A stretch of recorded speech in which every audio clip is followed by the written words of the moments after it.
Welcome back to the topic of common mistakes managers make when conducting employees reviews. Of course, this is a part two. We have already covered some of the common pitfalls manager can fall into when conducting employees reviews, but we are not done yet. Unfortunately, the list doesn't end there. The truth is, there are many ways a well-intentioned review can go sideways. And while the first few mistakes we discussed, like the contrast effect, halo effect, and the central tendency, are some of the most well-known, they are not the only traps to look out for. That's why in this module, we are driving into part two, a few more review mistakes that can quietly undermine your evaluation process.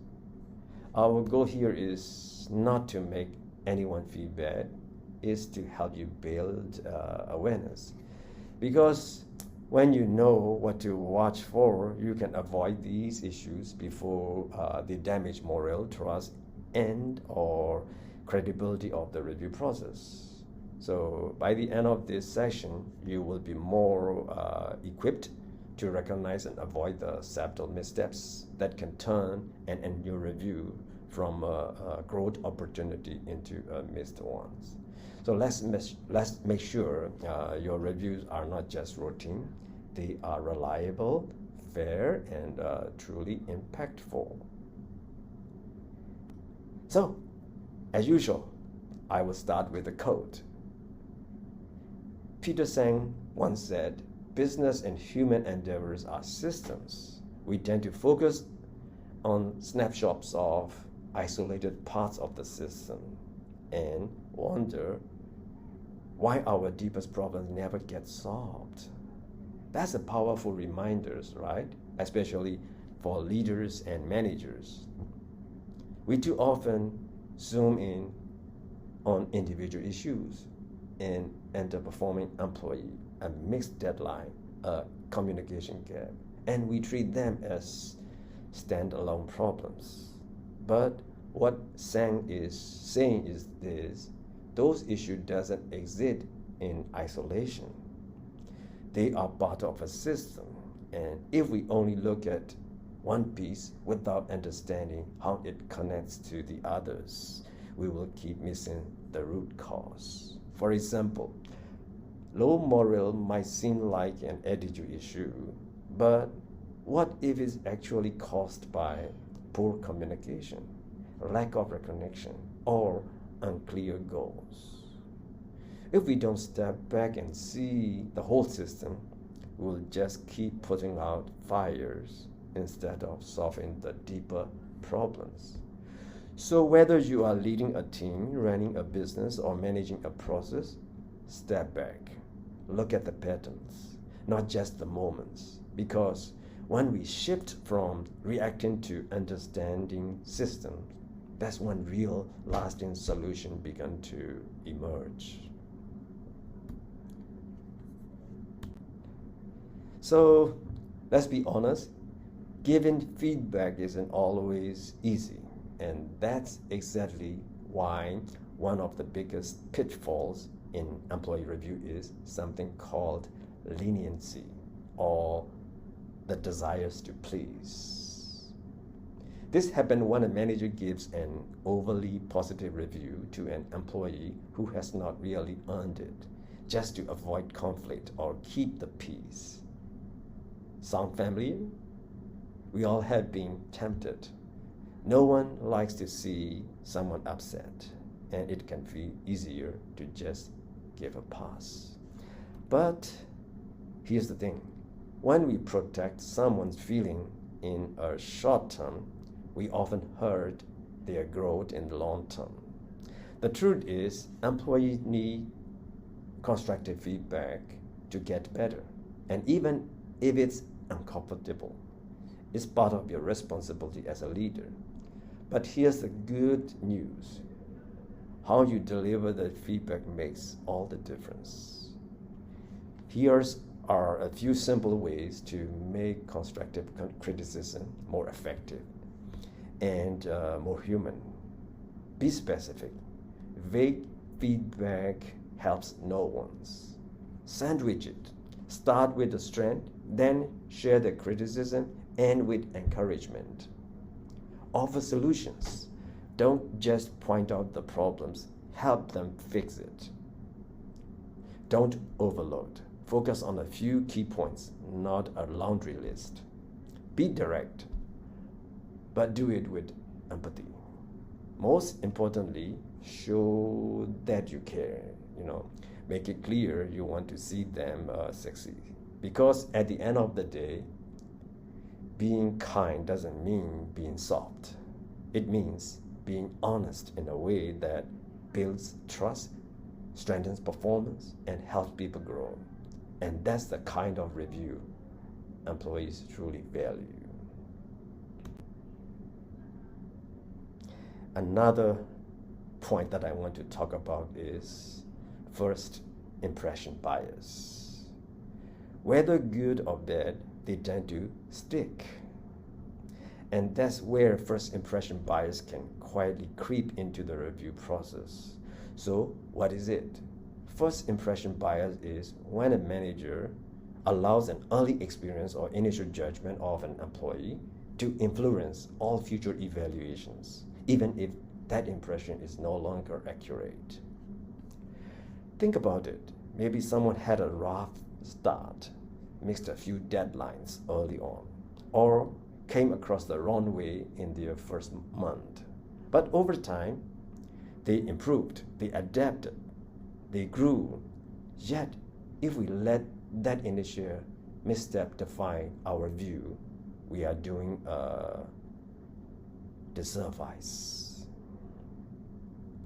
On the flip side, maybe someone came in strong, great interview, energetic first few weeks, but then started coasting. If we are still riding on the first positive impression, we might miss signs that performance has slipped. That's why annual review must reflect the entire year, not just the first chapter. One moment doesn't tell the whole story. So instead of relying on memory or gut feelings, look at real data, ongoing feedback, and performance across times. Because when we let go of first impressions, we make space for fairness, accuracy, and the opportunity for people to grow beyond who they were when they first walked through the door. Right? Let's move on to one of the most important concepts in conducting fair and effective employee reviews, rater bias. Rater bias happens when a manager lets personal feelings, whether positive or negative, affect how they evaluate an employee. And let's be honest, it's a human nature. We all have preferences, personalities we click to it, and others we don't.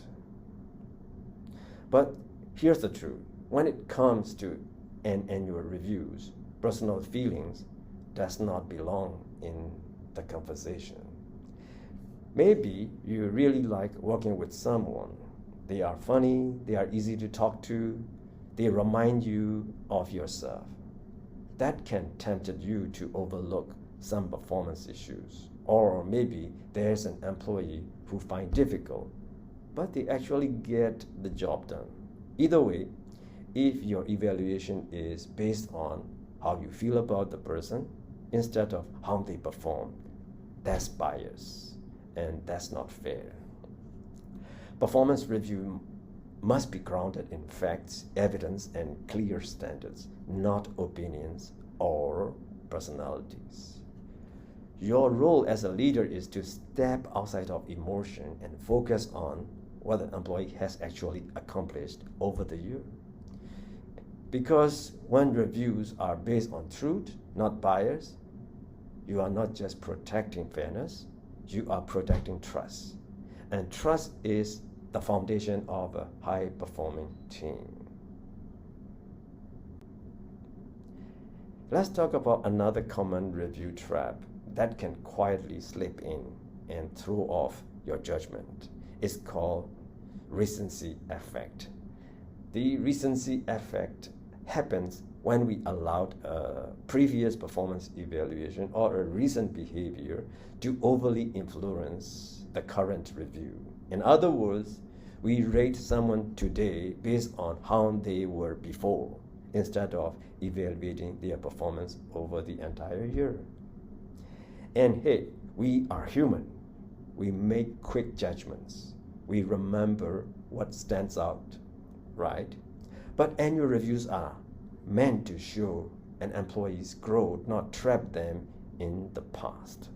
If someone struggled last year but worked hard and improved, that progress needs to be acknowledged. If you base today's evaluation on yesterday's rating, you are not giving the employees a fair shot. Think of it this way. Performance reviews are a chance for reflection, growth, and direction. But if employees feel like they are being judged only by their past mistakes or stuck in a label, they will disengage. They will stop trying. And that's a loss for everyone. So take a step back, look at the full picture, focus on their current performance, not just their last review. Because people can and do grow, and it's our job as leaders to notice and recognize that growth. So after you have learned a few mistakes that manager may make during reviews, let's take a moment to look at a real-world scenario that reflects how our personal bias, when left unchecked, can deeply affect an employee's experience. Greg is a supervisor at the desktop cleaning company. Today, he conducted an annual review with one of his team members, Bethany. Unfortunately, this review didn't go well. In fact, Bethany feels it was unfair, just like the past 2 years. Why? Because from the moment she met Greg, things felt off. Bethany once made a light-hearted joke about his shirt. Nothing malicious, just moment of humor. But ever since then, she felt tension. And more importantly, she noticed that tension shows up in her reviews. Every year, she receives the same poor marks, even though she asks for feedback and taken steps to improve. She tries. She's followed through, but nothing seems to change. Now, after this most recent review, Bethany is frustrated and discouraged. So much so, she's thinking about quitting. What's happening here is not just unfortunate, it's a clear example of a rater bias and possibly the first impression bias in an action. And the result? A demoralized employee, blocked from growth, and company at risk of losing talent, not because of performance, but because of a poor evaluation practice. So after you listen to this story, you may want to answer 2 questions that I have for you. First question, what review pitfalls are present in this case, and how are they affecting Bethany?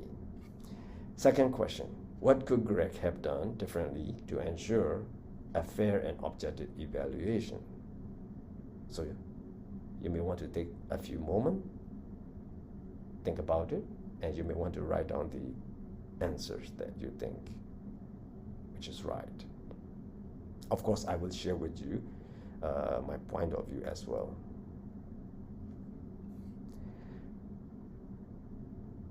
First question, what review pitfalls are present in this case and how are they affecting Bethany? For me, I think it is rater bias. Greg seems to be letting personal feelings cloud his judgment, possibly holding a grudge from their first interaction. Another one is first impression bias.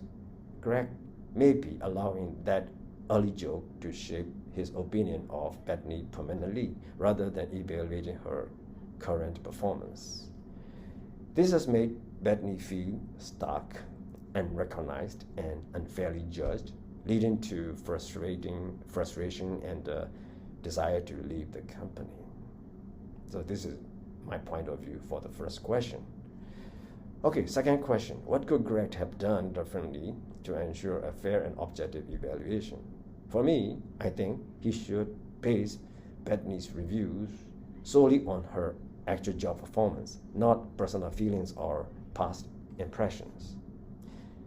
And he could use documented progress, specific examples, and compare her performance against standard criteria. Greg should also acknowledge improvements efforts when Bethany asks for feedback and follow through. This reinforces accountability and shows that change is recognized. So these are the things that we can learn not to make those common mistakes.